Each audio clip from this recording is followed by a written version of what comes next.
Hi, this is Mark. Welcome back to my channel. Today I'm going to unbox our fantastic new mortgage rate, and then after we reveal that, we're going to go ahead and save the housing market.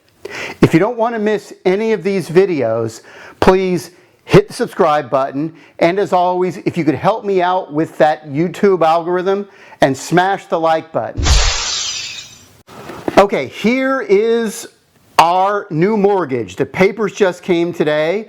We're locked in at 2.5%, and I can't wait to see what our new rate is. Let's open the box and check it out.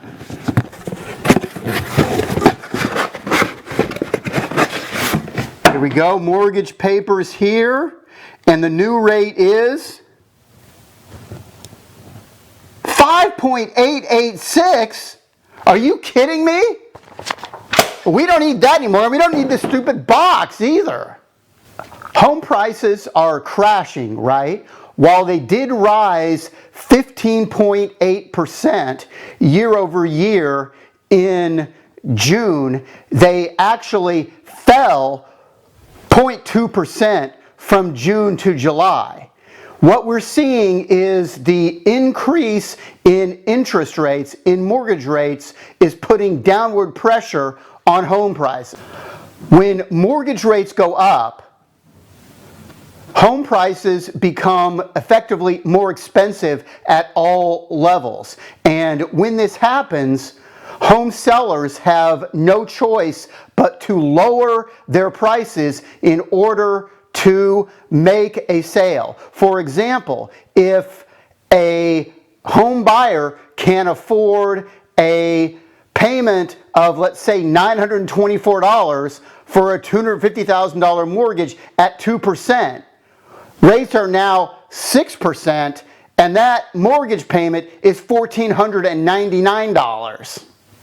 The second reason that home buyers may not be able to buy homes anymore is because of what's called the debt to income ratio. Typically, lenders only want you to put, say, 24% of your income to your housing payment, in this case, your mortgage payment. They only want about 32% to go to all your other debts, which would include car loans and credit card loans, as well as any college loans that you might have to repay.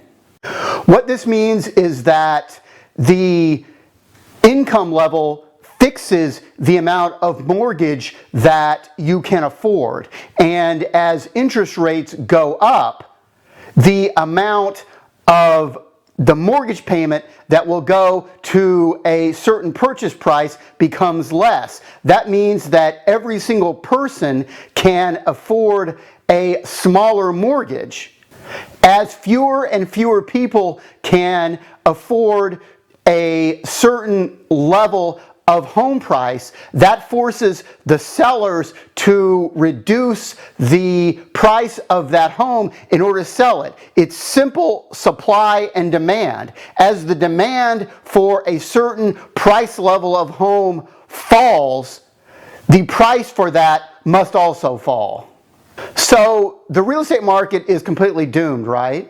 Well, maybe not. Let's take a look. This website has the top 4 reasons why people sell their homes. People move in order to make a career change. That makes sense. If you're living in New York and you have a great new job in California, that's a pretty tough commute, even by California standards. And if you're going to move toward your job and you're buying a house in your new place where you're working and you want to keep the old one, then you're carrying 2 mortgages. Most people can't afford 2 mortgages. There is one possibility, which is that you could rent out your old home and purchase the new one.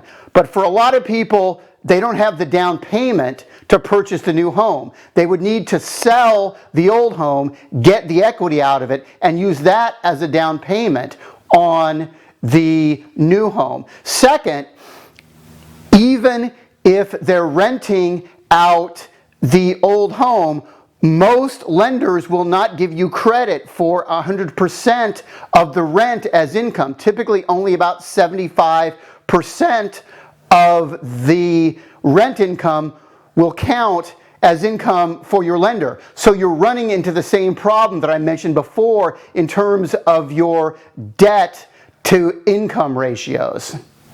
So the website says that 49% of people want to move for a new career opportunity. But how many of those actually have a new career opportunity? And of those who do, how many actually move? And of those who actually move, how many are actually homeowners and not renters? I bet a lot of them are actually renters, so all that they do is when the lease runs out on the place they're renting, they just up and move. So these stats don't really tell a tale as to exactly how many people in a given year are going to sell their homes in order to change the place where they work.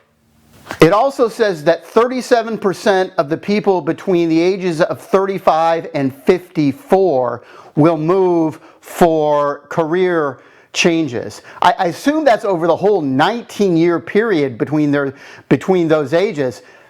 That's a lot of time. I'm surprised the number isn't actually higher than that, just 37%. But in any event, even if the number is correct, how many of those people are actually moving in a given year? I'm going to say probably not very many.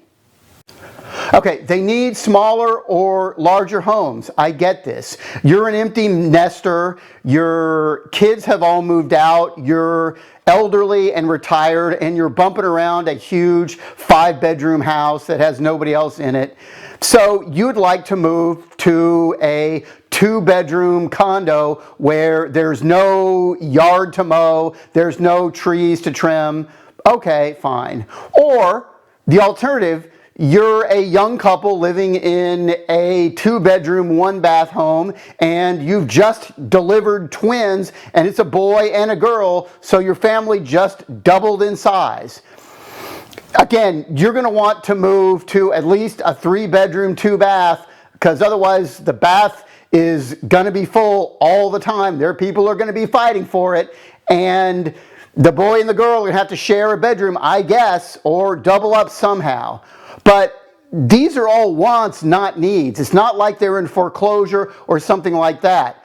If you're in these situations, you can afford to wait and let the market come around. You don't have to sell right away. I know it's inconvenient. I know it's not going to be fun, but you can definitely wait. They want to live closer to amenities.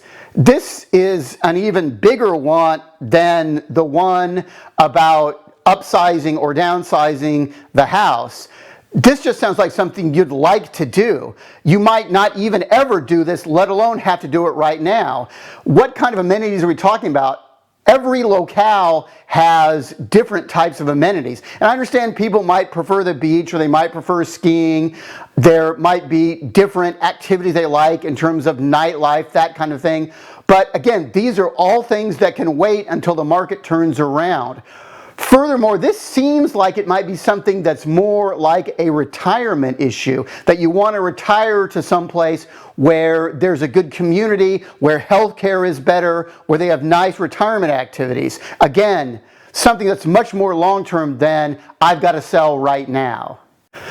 They don't like the way the neighborhood has changed. This to me seems a little bit more serious than the previous two, especially if the neighborhood changing is about decay. It's an increase in crime, you don't feel safe, then you really might want to look to sell.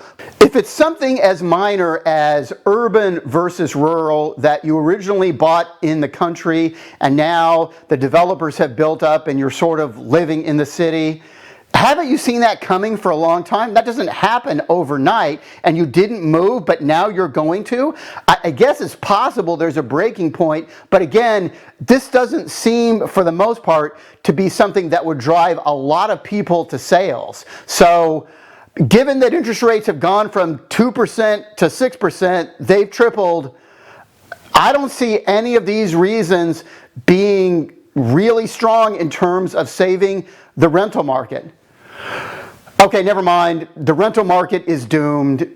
It's going to crash. we're all going to go broke. But the good part is that if you've been sitting on the sidelines and you've been looking for a time to buy, now is the time, because rental prices are going to be going down, because none of these reasons are going to be enough to save it. I'm Mark. If you enjoyed this video, I would love it if you engage with me. Go ahead and leave a question or a comment down below. And until next time, keep that cash register spinning.